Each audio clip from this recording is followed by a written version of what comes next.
This next exercise is going to be for shoulder external rotation, and it's an exercise called the Americana. So let's get to it. So the way we set up for this Americana is we want our elbows to be directly out side of our shoulders. So we don't want them up and we don't want them too far down. Now, depending on the results of your assessment, you may practice right from here, but you could also elevate your elbow on a yoga block. So you've got a little bit of abduction in your arm, and this may be a better spot, but again, it's all based on your assessment.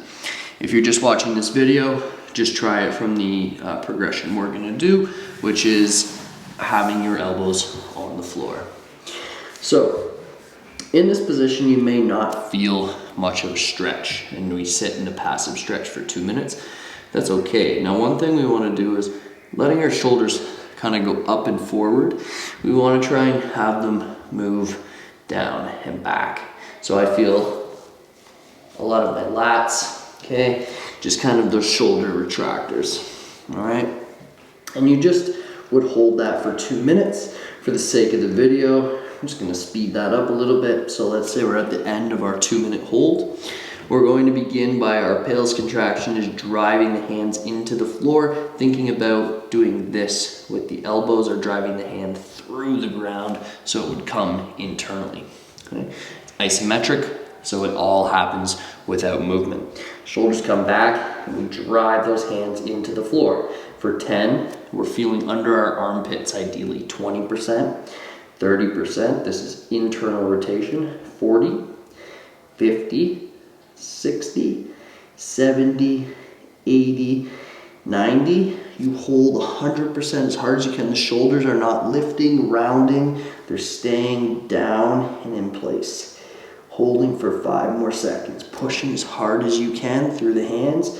3, 2, 1. And now slowly we reverse. So we drive those elbows into the floor.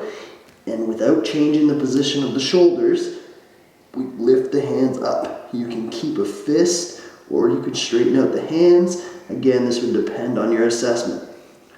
You're holding for 10 seconds. 5 more. 4, 3, 2, and down. Excellent. Now, where should we feel this? On our internal contraction, so our patelis when we're pushing into the floor. It's a lot of under the arm is where we want to feel. And then as we go external, so when this is the floor, I'm trying to drive that hand off, you're gonna feel the external rotators of the shoulder, which are kind of just on the back of that shoulder, maybe even a little bit through here, okay? And we're really trying in those 10 seconds where we're ramping up. It's not as hard as you can, you're gradually building, because the idea is with the patelis and rails is you start to slowly turn on muscles, you connect with them, and then you start to crank them on even more and more and more, building up to whatever your safe maximum voluntary contraction is. I recommend you do 1 to 3 sets of patelis and rails. So 1 set would be 10 seconds to get to your maximum safe contraction, hold 10 seconds, rails, same thing, hold 10 seconds. You do that 1 to 3 times with both hands. If you do it for about 4 weeks, 3 times a week, it's going to bring you some awesome results. Enjoy.